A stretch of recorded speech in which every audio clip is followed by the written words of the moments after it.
Welcome to Spa Race 2. Nothing much happened in Race 1. Started P2 and finished P2 with a big gap in front and in the back. Important thing for reverse grids is to note that the field will punch up on Rouge and Redilon. So the important thing here is to make sure that you make it through safely to Rouge and Redilon, and then think about positions afterwards. So select a good line that you get good speed on the straight. Don't try to do overtake during the corner unless it's very obviously somebody giving you away. And we can do that quite easily considering we are starting second to last on the reverse grid, so we don't have to worry about losing positions too much. That said, I do not want to lose too much time to cars from behind, so I am trying to select whoever is going faster here. Unfortunately, I select the wrong line here and have the lift while Carson gets a good run, so he's already 2 positions ahead at this point. I'm just looking into if I can get past Kilsin going into the first of telecoms here, and he leaves me room on the inside, so I take it and then make sure that I get the inside line going to Malmedy and Rivage here, and that's 1 position gained, and Carson's not too far up ahead again. Carson's the main concern here always in these races, just to try to keep up with him or stay ahead of him. Here he looks at the move on the outside, which makes him go wide. I get a better exit, and this time I notice like, okay, I'm gonna box him in here, so he cannot get a good run going to Pion, and I get the inside, and I manage to get ahead of him. Now I need to worry about staying ahead of him going into the next corner. I see Tondo taking the wide line, so I take the inside line just so Carson doesn't put his nose in there, and I stay in. Aaron goes wide in front, which compromises my overtaking opportunity here, so I just decide to back off at this point and take it easy. Aaron misses his braking point, hits Tondo, a slight touch with me as well, but luckily I make it through. Even better for me, Carson had to slow down on that, so he's now behind Kilsin as well. Now I actually have a buffer against him, so good turnaround from Kemmel straight onto this point for me. Now there's 3 cars in front, and I'm catching them fast, but for this one I'm just taking it easy, because I don't know what the 3 cars in front are doing, how much they are fighting. And that's one of the BMWs. I think that was Reka? I don't know, the cars look very similar, either Reka or Amico. And then, no, I think that was Amico. I think Reka I overtake here actually. I leave him a room on the inside because I'm not sure if he's gonna put his nose in, and when I see that he doesn't, I finally come into the corner fully and turn in. And here I'm just concentrating on getting a good run, getting me on the Camel straight. Unfortunately I misjudged the situation a little bit, and Olm lifts off a lot in the middle of the corner, which causes me to avoid him and go wide. And since I overtook him off track technically there, I do get a 5-second penalty at the end of this. And I was already worried about that during this race, and I was looking behind me if I could give the place back, but then I saw there's 1, 2, 3, 4 cars in quite close proximity, and I'm not sure how fast Olm would have gotten past, or would have gone past me if I lifted. I might have lost more than 1 position. I might have even lost position to Carson at that point, which was something I was not willing to do at this point. Like, okay, if I get a 5-second penalty, I'll get a 5-second penalty. I just need to make sure that I manage to bridge a gap here.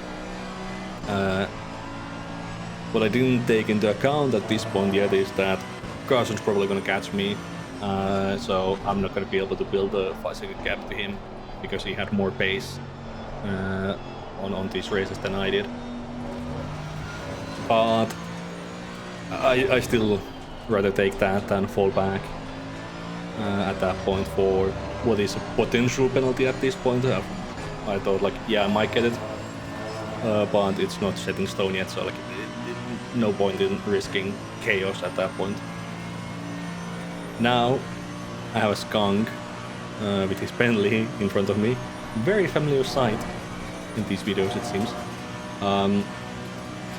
I'll have to see again how fast is the Bentley actually in a straight line, and whether how fast he is through Rouge. Can he take that flat out actually in the Bentley or not?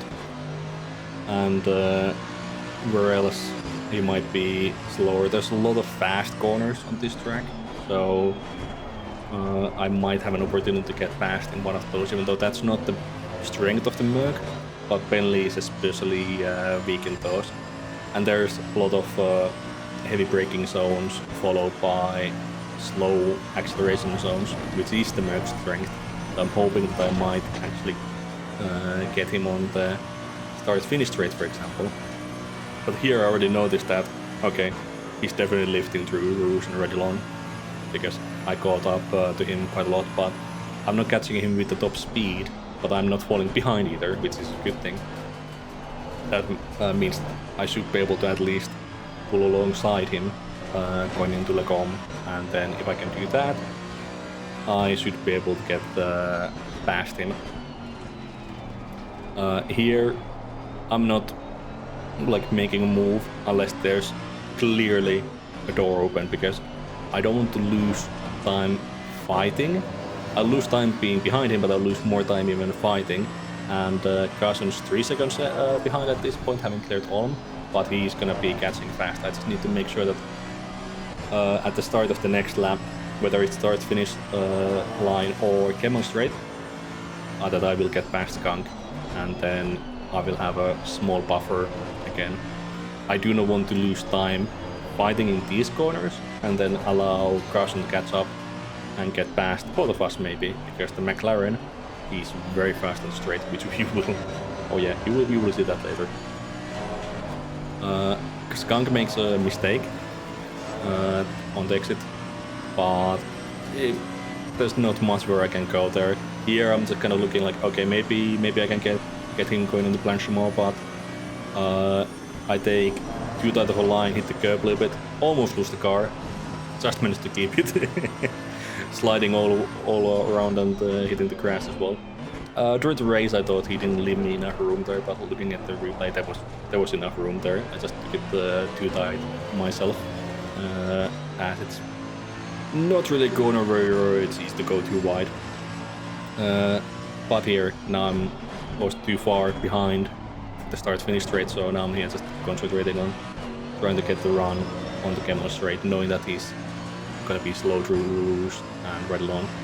But I don't want to lift too much here, because Carson's behind, closing in, and I'm just seeing what Skunk does up ahead, and he actually has a very big slide, which just makes my job a hell of a lot easier going through here.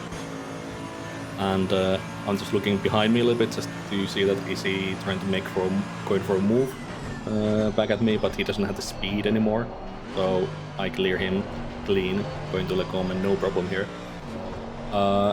Next, Carson is gonna have to fight with Skunk a little bit, and then he's gonna catch up to me, so we can just keep ahead a little bit.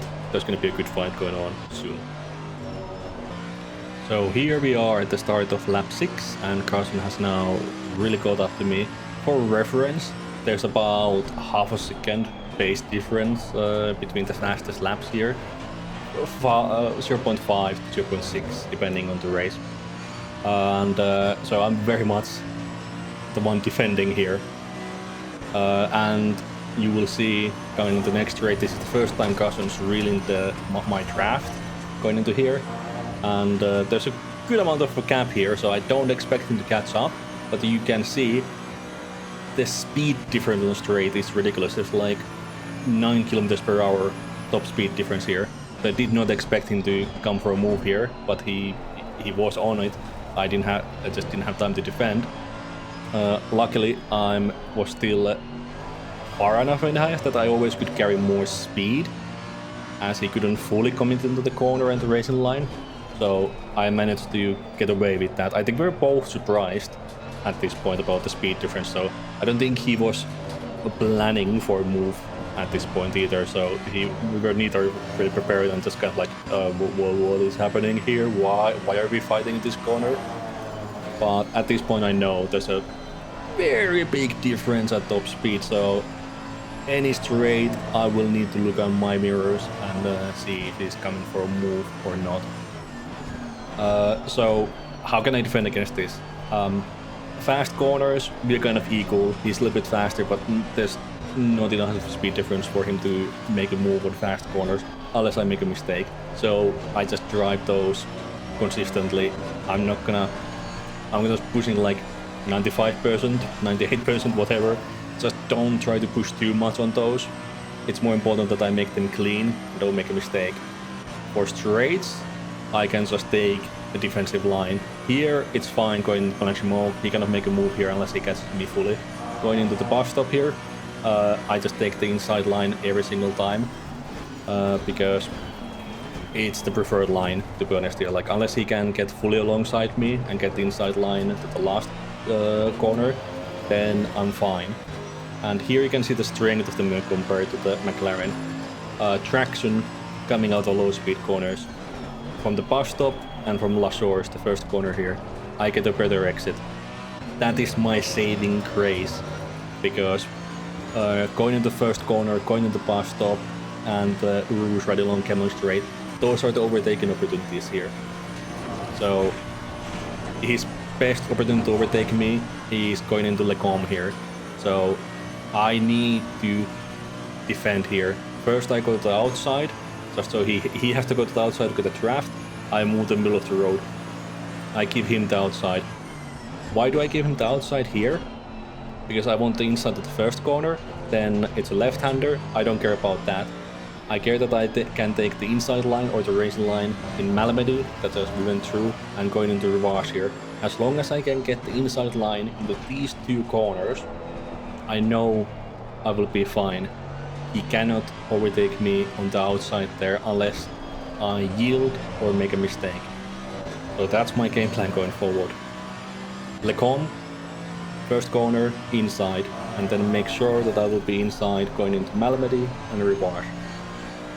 With that, I will come out ahead most likely, unless I make a mistake.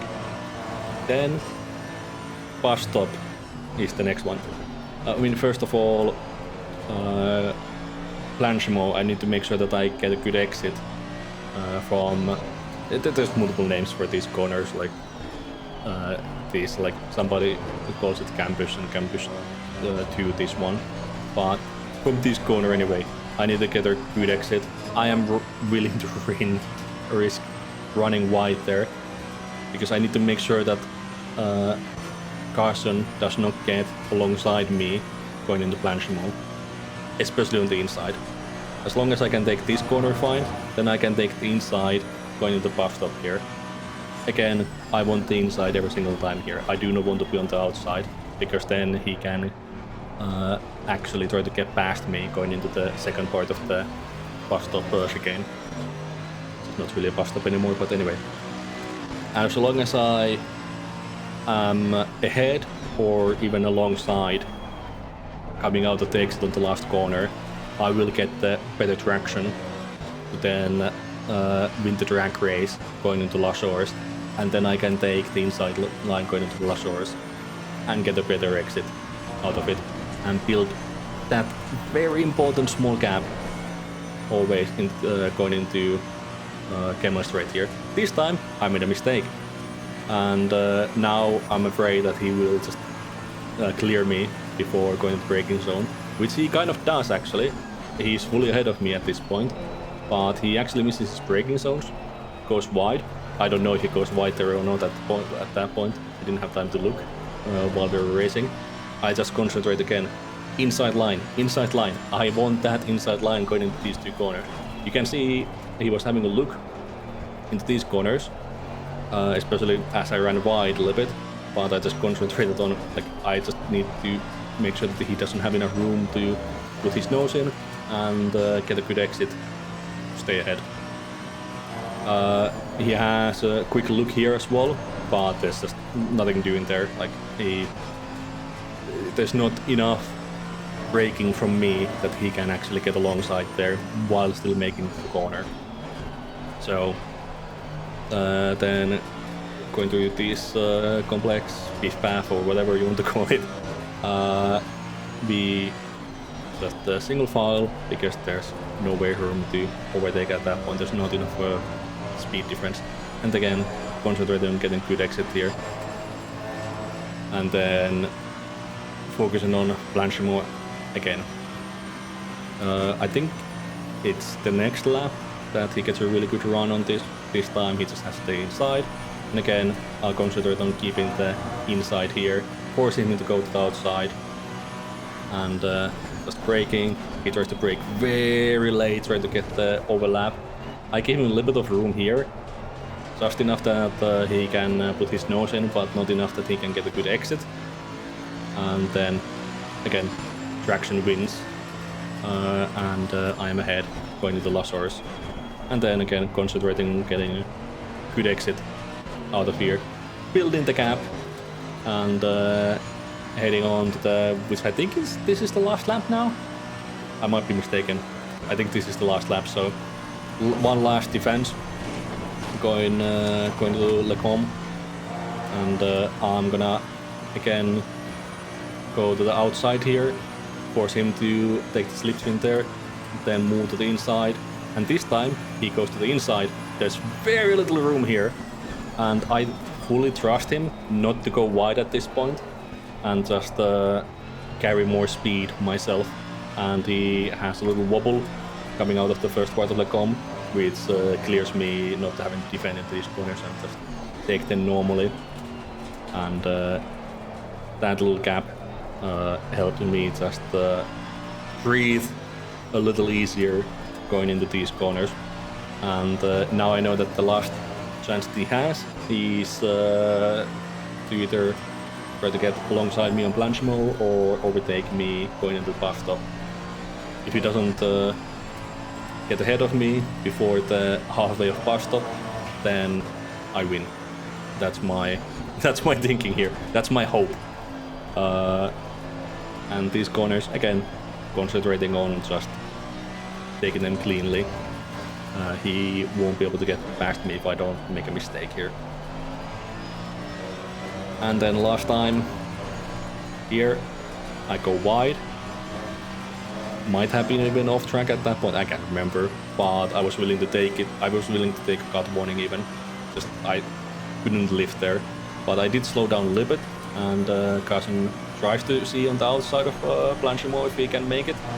He can't, so I just take the normal line. And here just I brake not on the very outside, but enough on the outside that I can take good lines to bus stop, get a good exit, and that's the race. Quite a few laps of hard defending, but it worked. I was very happy with this fight. I knew that I might have a 5-second penalty. What I didn't know was that Carson was going to get a 5-second penalty as well. So we both lost time due to penalties, and I actually ended up getting the win. But more importantly, it was a really good fight. Many laps of very close racing, not a single contact, not a single point where either of us to avoid or the one making a mistake. Anyway, let's look at race 3.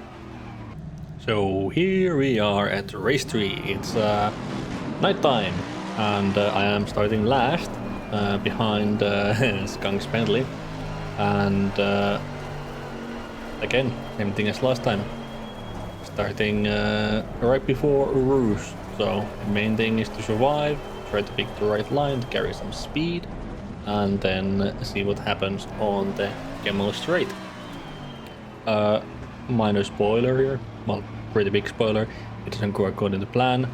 There is a crash, not much I can do about it unfortunately myself. That's just something that happens at Rouge. But yeah, I'm just trying to see whether do I follow Skunk or do I follow Carson through. The outside line punches up, so I take the right side, but unfortunately here there's a crash in front of Skunk. He brakes, and I go underneath his car, which gives both of us a lot of damage.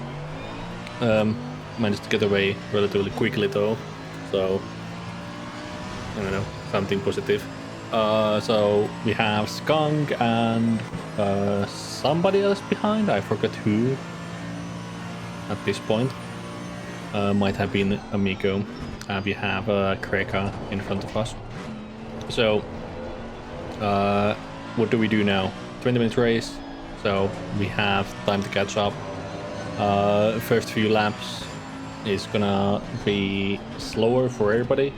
So now we just need to see what the car drives like after the damage. In the corners, it's quite fine. But a high speed was a little bit sketchy. It just felt off. It felt different, so it takes me some laps to get used to again how the car drives. And we were losing some speed. Not top speed necessarily. I thought that we were losing that, but not really. Top speed was the same. It was more the acceleration. Here, Greg goes wide a little bit and then loses control or gets out of the way. I'm not sure what happened there. We made up one position. But yeah, main damage was that acceleration was bad for some reason. I was having trouble gaining speed, and there you can see I was also understeering. Another important thing to note, lower temperatures here, 11 degrees or so, I think. A lot of people were struggling with tire temperatures. They didn't close their brake ducts, so their tires were cold. I did close my brake ducts, so I actually had my tires up to temperature and roughly in the window that I like them to be. So I was slower than normal, but so was everybody else, and that was what saved me this time around. But yeah, I'm about 10 seconds behind at this point, so it's gonna take a while to catch up. So let's fast forward a little bit here. So a couple of laps later, I have caught up to Dondul and Olm, who are fighting, and in this corner, Dondul is the one that goes wide, which gives me a small opportunity to have a look here, but he does not leave the door open, so I have to back out. And then now it's just a matter of seeing how he drives, because I haven't driven behind the Lambos, neither of them, for too long on race 2. So I don't know what the racing lines are like, where they faster, where they are slower. So now it's just scouting while keeping close enough that I can capitalize on a mistake, but I'm not making to make a move yet because I don't know how they are driving, so I'm waiting for Kemmel basically to see if I can overtake there, and just being close enough here to see if they make a mistake. But their pace is actually decent on the middle sector, so I don't end up even really catching them too much. Here I do get a decent run, even with the understeer. But here I can see the damage to my car, where there's just parts where just Dondul pulls away like here, and I end up going wide here. Again, damage to the car. So here I'm just paying attention to where he brakes, and I see him braking quite early. So I know for next lap, if I'm still behind him at that point, I can try to outbrake him and make something happen going into bus stop, or at least put him off, so then maybe I get a run to Lasors. But this lap, Olma makes a mistake coming out of Lasors, and now I'm looking at, are they going too wide here? What's gonna happen? So I decided to just back out here a little bit, lift, try to get a good run, but Dondul slows down much more than I thought in the middle of the route, which causes me to lift and oversteer because of the damage. And here I see them going too wide, so my plan is here to just get a good line to Lecom and maybe get past one of them. But both of them end up going wide.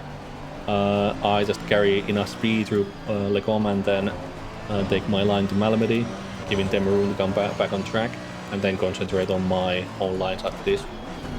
Dondul completely misses the braking point going into Ravage, goes really wide. Luckily I see him on my mirrors early enough that I don't turn in, and I let him go fly past. And now I can concentrate on my own driving again, knowing that both of them will be fighting behind. Now it's just a matter if I will catch Gilson before the end, so I can fight for the podium. And well, I do end up catching him, so let's skip to that part. So second to last lap, and we have caught up to Gilson. I would have caught him earlier, but I made a couple of mistakes. Luckily, he made another mistake himself, which allowed me to be in this position where I like, okay, I might have a look on Camel and going to Lecom. Not gonna catch him going into the bus stop here yet, but the good news is it doesn't look like I'm losing too much speed actually here on the straight, so I might have an opportunity on the Camel straight. That's my hope here. That's my last hope on getting the position, really. Don't think I will have any chance after that. So here, number one priority, just concentrate on the exit. That's all that matters here. So I take conservative braking point and just again concentrate on getting good exit here. And he's pulling away a little bit, but it's a Bentley, so I expect that to happen. What I'm hoping is that I will catch him up going through Urus here. Maybe he has to lift. And looking at this, he has to do a massive lift, almost cuts the corner, and now I have a run. I do have to take the outside here, only option that I have. He misjudges the space a little bit, gives me a little nudge, causes me to go on the crash, but I'm confident that I can have some fighting here still happening. He goes wide, the first part, so I do a switchback, and then get the inside going into Malmedy, and now I know that I can select the preferred line going into Rivage here. And that's that. Little side-by-side action. He went a little bit wide, allowed me to do a switchback and get the preferred line for the corners, and that matter the most in those instances, which is the two right-handers, Malmedy and Rivage. And after this, it's just cruising until the end of the lap. No hope of catching Aaron at this point unless he makes a big mistake. So I end up finishing P3, which I'm happy with after the accident at Redilon. So could have been much worse, especially with the damage. I was lucky that other people struggled with the diadems, so I managed to catch them even with the damage. But anyway, we'll see what happens next week.